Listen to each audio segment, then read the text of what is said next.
ভোলা চরফ্যাশনে সাগরের মোহনায় ঝড়ের কবলে পড়ে ১৩ জেলে নিয়ে একটি মাছ ধরার ট্রলার ডুবে গেছে। এই ঘটনায় ৫ জেলেকে উদ্ধার করা হলেও এখনও নিখোঁজ রয়েছে ৮ জন। ট্রলারের মালিক রুবেল চৌকিদার জানান, দুপুরে ট্রলারটি সাগরের চর মন্তাজ এলাকায় মাছ ধরে ফেরার পথে ঝড়ের কবলে পড়ে। প্রিয় নম্বর সেট করে বিকাশে সেন্ড মানি করুন ফ্রি। এ সময় ট্রলারটি ডুবে যায়, পরে অন্য ট্রলার এসে ৫ জেলেকে উদ্ধার করে। এখনও নিখোঁজ রয়েছেন ৮ জেলে।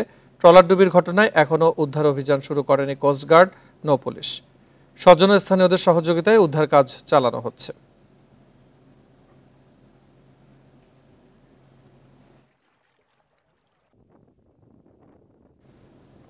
ট্রলার ডুবির ঘটনা নিয়ে বিস্তারিত জানাতে ভোলা থেকে যুক্ত হচ্ছেন সহকর্মী নজরুল হক। নজরুল, কোস্টগার্ড এবং নৌ পুলিশ কেন উদ্ধার অভিযান শুরু করতে পারেনি?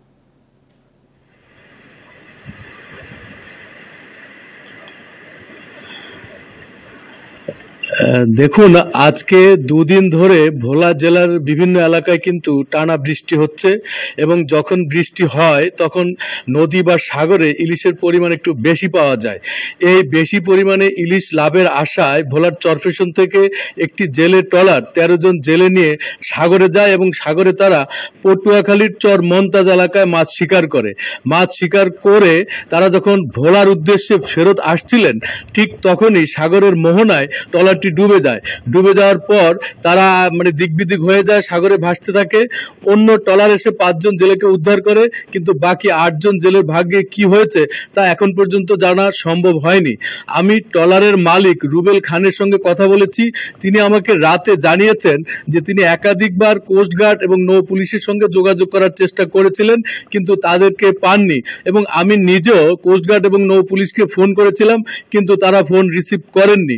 হয়তো যোগাযোগের সমস্যার কারণে এখন পর্যন্ত কোস্টগার্ড কিংবা নৌ পুলিশের কাছে এই ধরনের কোনো তথ্য পৌঁছায়নি। না পৌঁছানোর কারণে এখন পর্যন্ত তারা উদ্ধার কাজ শুরু করতে পারেননি বলে আমাদের মনে হচ্ছে। তবে যে ট্রলারের মালিক রুবেল খান, তিনি বলছেন তিনি তার নিজস্ব উদ্যোগে তার স্বজনদের নিয়ে সারাদিন চেষ্টা করেছিলেন, কিন্তু কোনো কুল কিনারা পাননি। এখন রাত হয়ে যাওয়ার কারণে, অন্ধকার হয়ে যাওয়ার কারণে এবং বৈরী আবহাওয়ার কারণে তারা উদ্ধার তৎপরতা চালাতে পারেননি। যদিও তিনি আমাকে আরো জানিয়েছেন আগামীকাল সকালে তারা আবার উদ্ধার কাজে যাবেন এবং আগামীকাল সকালে যদি আমরা কোস্টগার্ড এবং নৌ পুলিশকে পাই, তাহলে হয়তো তাদের কাছ থেকে জানতে পারবো কিভাবে তারা উদ্ধার পরিচালনা করবেন বা আদৌ করবেন কিনা। এখানে একটি কথা বলে রাখা দরকার যে সাগরের যে এলাকায় নৌকাটি ডুবেছে সে এলাকাটি ভোলা থেকে অনেক দূরে হওয়ার কারণে কোস্টগার্ড এবং নৌ পুলিশ চাইলেও উদ্ধার কাজ সহজে শুরু করতে পারবে না।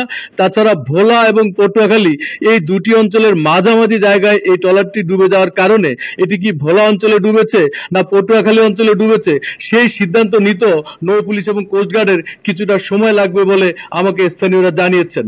এই ছিল জানাচ্ছিলেন সহকর্মী নজরুল হক।